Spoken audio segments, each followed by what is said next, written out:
మంత్రి జూపల్లి కృష్ణారావుకు ఆత్మీయ సత్కారం.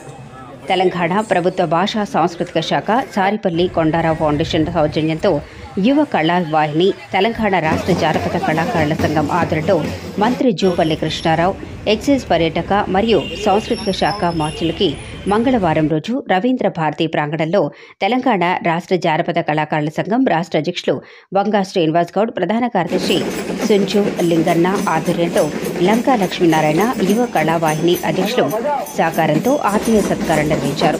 ఈ కార్యక్రమానికి విశిష్ట అతిథులు పొన్నం ప్రభాకర్, రవాణా మరియు బీసీ సంక్షేమ శాఖ మంత్రి.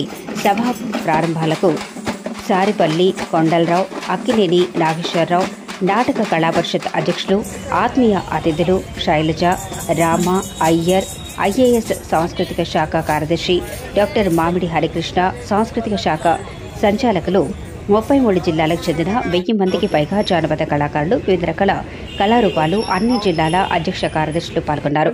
ఈ సందర్భంగా మంత్రి జూపల్లి కృష్ణారావు మాట్లాడుతూ జానపద కళాకారులను అన్ని విధాలుగా ఆదుకుంటూ సహకరిస్తామని, వృద్ధ కళాకారులకు కూడా పెన్షన్లు పెంచి 6,000 రూపాయలు ఇచ్చే విధంగా చూస్తామని, కళాకారులకు సాంస్కృతిక రంగంతో పాటు పర్యాటక శాఖల్లో కూడా అవకాశాలు కల్పిస్తామని ఆయన అన్నారు.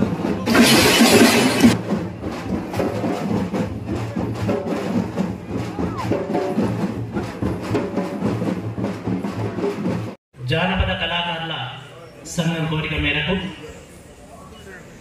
ఇక్కడికి విచ్చేసినటువంటి పెద్దలు మంత్రివర్యుడు జూపల్లి కృష్ణారావు గారికి, అలాగే పొన్నం ప్రభాకర్ అన్న గారికి స్వాగతం, సుస్వాగతం. వేదిక పడిన పెద్దలందరికీ కూడా హృదయపూర్వకంగా నమస్కారాలు. 33 జిల్లాల నుంచి విచ్చేసినటువంటి వివిధ కళారూపాలకు చెందినటువంటి కళాకారులందరికీ కూడా రాష్ట్ర కమిటీ తరఫున మీ అందరికీ హృదయపూర్వకంగా ధన్యవాదాలు, నమస్కారాలు తెలియజేస్తున్నాను. ఈరోజు కళాకారులు పరిస్థితి వివరించడం కొరకు మరి మన మంత్రివర్గం నూతనంగా ప్రభుత్వం ఎంపికైంది. జూపల్లి కృష్ణారావు గారు మరి మన శాఖకు మంత్రివర్యులు అయ్యారు కాబట్టి వారిని సన్మానించుకోవడం, సత్కరించుకోవడం మన ధర్మం, కర్తవ్యం. మరి మనకు అడిగిన వెంటనే సమయం ఇచ్చినందుకు మరి ఒకసారి వారికి హృదయపూర్వకంగా ధన్యవాదాలు తెలియజేస్తున్నాను. సార్, సంఘాలంటే దాదాపుగా సంఘం పెడతారు, 6 నెలలకు, సంవత్సరానికి, 2 సంవత్సరాలకు అది కొలాప్స్ అయిపోతుంది. కానీ 2008లో ప్రారంభమైనటువంటి మా సంఘం ఇప్పటి వరకు ఎలాంటి పొరపచ్చలు లేకుండా, ఎలాంటి ఇబ్బందులు లేకుండా మరి ఇంత నీతి నిజాయితీగా నడుపుతున్నామంటే దానికి ప్రధాన కారణం మా పెద్దల గురువులు డాక్టర్ కేవీ రమణాచారి గారు. మరి మేము చేసే ప్రతి కార్యక్రమంలో ఎక్కువ తప్పులు చేస్తామని మమ్మల్ని కంటికి రెప్పలా కాపాడుతూ ఉంటారు డాక్టర్ కేవీ రమణాచారి గారు. అలాగే సాంస్కృతిక మంత్రి సారిపల్లి కొండలరావు గారు గత 6 సంవత్సరాల నుంచి ప్రతి నెల 1,00,000 రూపాయలు 100 మంది కళాకారులకు 1000 రూపాయల చొప్పున ఇస్తూ 75 నెల అవుతుంది ఇప్పటికీ.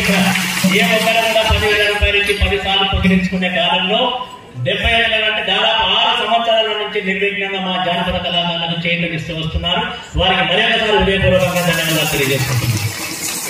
మరి 2008లో మా సంఘం ప్రారంభమైన తర్వాత ప్రపంచ జానపద దినోత్సవాన్ని మొట్టమొదటిసారిగా మా సంఘం ఆధ్వర్యంలో నిర్వహించడం జరిగింది సార్. తర్వాత తెలంగాణ ప్రభుత్వం వచ్చిన తర్వాత మా డాక్టర్ మామిడి హరికృష్ణ గారు వచ్చిన తర్వాత మీరెందుకు చేయడం, అధికారికంగా ప్రభుత్వం ద్వారా చేపిద్దామని ఒక హైదరాబాద్లోనే కాకుండా 33 జిల్లాలలో కూడా ఈ కార్యక్రమాన్ని చేపట్టి కళాకారులందరికీ మనోధైర్యాన్ని నింపినటువంటి మా మామిడి హరికృష్ణ గారికి కూడా ప్రత్యేక ధన్యవాదాలు. పెద్దలు కొండలరావు గారికి వాస్తవంగా మాకు ఆహ్వానం ఇచ్చి పెద్దలలాగా ఆశ్రయించిన రమణాచార్య ఆరోగ్యం బాగాలేకపోయినా వారికి సందర్భంగా ఈ వేదిక ద్వారా నమస్కారం తెలియజేస్తూ ఈ కార్యక్రమానికి సంబంధిత శాఖ మంత్రిగా పెద్దలలాగా ఎప్పుడు మాకు మార్గదర్శకత్వం చేసి తెలంగాణ ఉద్యమంలో మంత్రి పదవి కూడా రాజీనామా చేసినటువంటి వ్యక్తిగా ఈరోజు తెలంగాణ ప్రజాస్వామిక ప్రభుత్వంలో తిరిగి మంత్రిగా బాధ్యత తీసుకున్నటువంటి మా అన్న జూపల్లి కృష్ణారావు గారికి, సోదరుడు మామిడి హరికృష్ణ గారికి, శ్రీనివాస్ గౌడ్ గారికి, లింగయ్య గారికి, లక్ష్మీనారాయణ గారికి, సారిపల్లి కొండలరావు ఫౌండేషన్ సౌజన్యంతో అట్లాగే యువ కళావాహిని తెలంగాణ రాష్ట్ర జానపద కళాకారుల సంఘం ఆధ్వర్యంలో ఏర్పాటు చేసినటువంటి ఈ మీటింగ్కు ఈ సభకు అధ్యక్షత వహించినటువంటి పెద్దలు కొండరావు గారు, కళాబంధ సాంస్కృతిక కొండరావు గారు, అట్లాగే మా సోదరుడు అనర్గళంగా గుక్క దిక్కుపోకుండా గడగడలాడించినటువంటి మా సోదరుడు పొన్న ప్రభాకర్ గారు, ట్రాన్స్పోర్ట్ మినిస్టర్ గారు, అట్లాగే లంకా లక్ష్మణ గారు, మామిడి హరికృష్ణ గారు, దైవంజ శర్మ గారు, ఇతర వేదిక పరిధి పెద్దలందరికీ, ఇక్కడికి విచ్చేసినటువంటి కళాకారులందరికీ కళాభివందనాలు, పాదాభివందనాలు. ఇచ్చింది కళాకారులు కాబట్టి కళాకారులుగా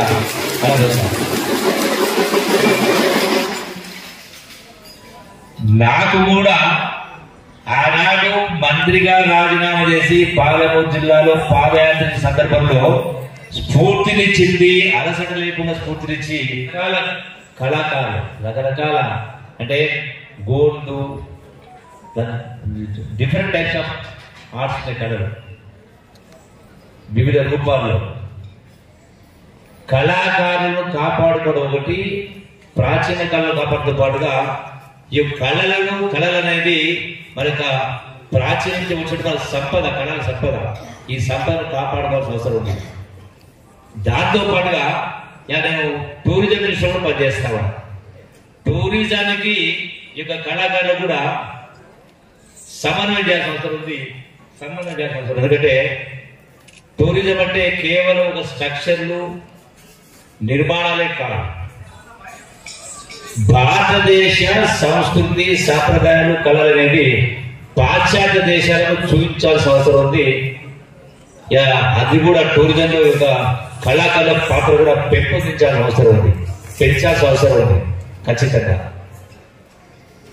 మా మిత్రుడు చెప్పినట్టుగా ఇలా తెలంగాణ రాష్ట్రం సాధించుకున్న తర్వాత ఏ స్థాయిలో యావత్ తెలంగాణ సంఘటిత శక్తికి ఏర్పడి ఏమి ఆశించి సంఘటిత శక్తి ఏర్పడదు, వందలాది మంది తెలంగాణ బిడ్డల అమరవీరుల యొక్క ఆకాంక్ష, వాళ్ళు కూడా అందరిలాగా మన రోజులు బతికే వాళ్ళు ఏదో రకంగా, కానీ మా చావులతోనే తెలంగాణ రావాలి, మా తెలంగాణ రాష్ట్రం పచ్చగా ఉండాలి, 10 కాలాలు వర్ధిల్లాలి, ప్రజాస్వామ్యం వర్ధిల్లాలి, అందరి కష్టాలు తీరాలని ఒక ఆకాంక్షతోటి వందలాది మంది బిడ్డలు ప్రాణత్యాగం చేశారు.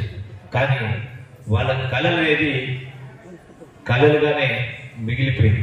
అందుకే ఈనాడు యావత్ తెలంగాణ రాష్ట్ర ప్రజలు గడచిన 9.5 సంవత్సరాల పరిపాలన చూసిన తర్వాత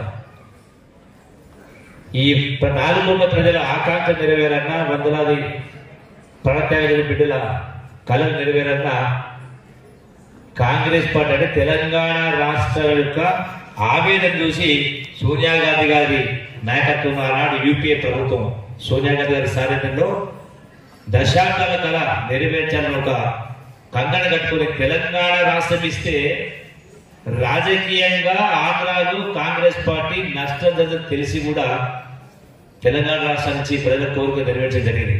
అందుకే ఈ రోజున తెలంగాణ ప్రజల ఆకాంక్ష నెరవేరాలంటే కళాకారులైనా ఇతర